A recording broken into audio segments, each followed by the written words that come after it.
अगले दिन जब लोगों ने उसे पाया तो वह समुद्र तट पर गिरा पड़ा था। एक भिखारी ने उसके जूते चुरा लिए, लेकिन सौभाग्य से वह आदमी अभी मरा नहीं था। उसे दो छोटे लड़कों ने देखा और फिर लड़कों के पिता लाओ बाई ने उसे घर ले जाकर बचाया। उसे बचाने वाला लाओ बाई एक गरीब आदमी था जो अपने परिवार के साथ एक पुराने कंटेनर में रहता था और उनके पास खाने के लिए भी पर्याप्त नहीं था। आदमी की गंभीर चोटों को देखकर लाओ बाई ने अपनी पत्नी को उसके लिए एक कटोरी दलिया बनाने के लिए कहा। हालांकि कोई भी इस अजनबी के बारे में नहीं जानता था, लेकिन इस दयालु दंपति ने फैसला किया कि आदमी के ठीक होने के बाद ही उसे जाने देंगे। लाओ बाई की पत्नी के कुछ दिन की देखभाल के बाद आदमी धीरे धीरे होश में आने लगा। वो बात कर सकता था, धूम्रपान कर सकता था, लेकिन उसे अपने अतीत की कोई याद नहीं थी। यहाँ तक कि अपना नाम भी नहीं याद था। वह एक स्मृतिहीन व्यक्ति बन गया था। उस दिन काम से घर लौटते समय लाओ बाई अचानक बहुत उत्साहित हो गया। उसने एक साफ सुथरा सूट पहन लिया और कहा कि वह आदमी को बाहर खाने के लिए ले जाएगा। आदमी बेहद खुश हो गया और उछलते कूदते उसके पीछे चल पड़ा।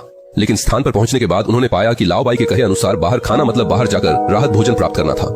असल में यह स्थानीय कल्याणकारी संस्था का साप्ताहिक शुक्रवार का चैरिटी आयोजन था।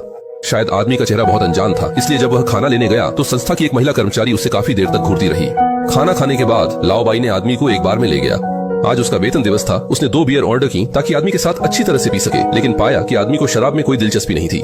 आदमी के खुरदरे हाथों को देखकर लाओ बाई ने अनुमान लगाया कि आदमी पहले शारीरिक काम करता था। वापसी के रास्ते में लाओ बाई ने शायद ज्यादा पी ली थी और एक डंडा उठा लिया ताकि दृश्य को फिर से जीवंत करके आदमी की याददाश्त वापस ला सके। शायद लाओ बाई के इस व्यवहार से डरकर उस रात आदमी ने वापस न जाने का फैसला किया। वह अकेला समुद्र किनारे आकर पूरी रात बैठा रहा और अगले दिन स्थानीय सुरक्षा गार्ड ने उसे खोज निकाला। सुरक्षा गार्ड ने आदमी को बताया कि यह एक निजी समुद्री क्षेत्र है और यदि आप स्थानीय निवासी नहीं हैं तो यहाँ मछली पकड़ना जेल भेजने लायक है। जब उसने देखा कि आदमी अपनी पहचान नहीं बता सकता तो उसने उसे 2 विकल्प बताए। एक विकल्प था कि उसके साथ हिरासत में जाकर जांच में सहयोग करे। दूसरा विकल्प था कि हर महीने 400 रुपए में उसका समुद्र किनारे वाला घर किराए पर ले।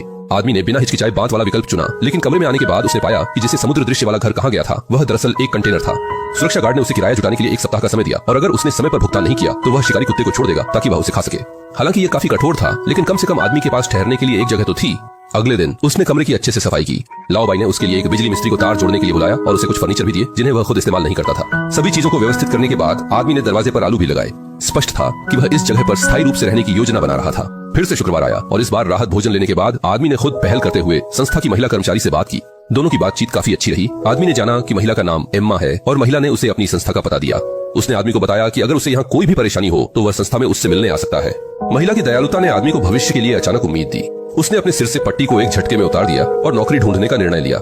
लेकिन नौकरी खोजने के लिए उसे बायोडाटा भरने की जरूरत थी और उसे अपने अतीत के बारे में कुछ भी पता नहीं था। यहाँ तक कि उसका नाम भी नहीं पता था, जिससे रोजगार सेवा केंद्र के कर्मचारी को परेशानी हुई। मना किए जाने के बाद निराश आदमी महिला कर्मचारी के दिए पते पर संस्था में पहुंच गया। उसने एम्मा को अपनी स्थिति के बारे में बताया और एम्मा ने उसके लिए एक उपयुक्त कपड़े चुने और फिर अपने प्रबंधक से बात कर संस्था में उसके लिए नौकरी की व्यवस्था की। नई नौकरी की तनख्वाह भले ही ज्यादा नहीं थी, लेकिन कम से कम कुछ आय तो थी। रात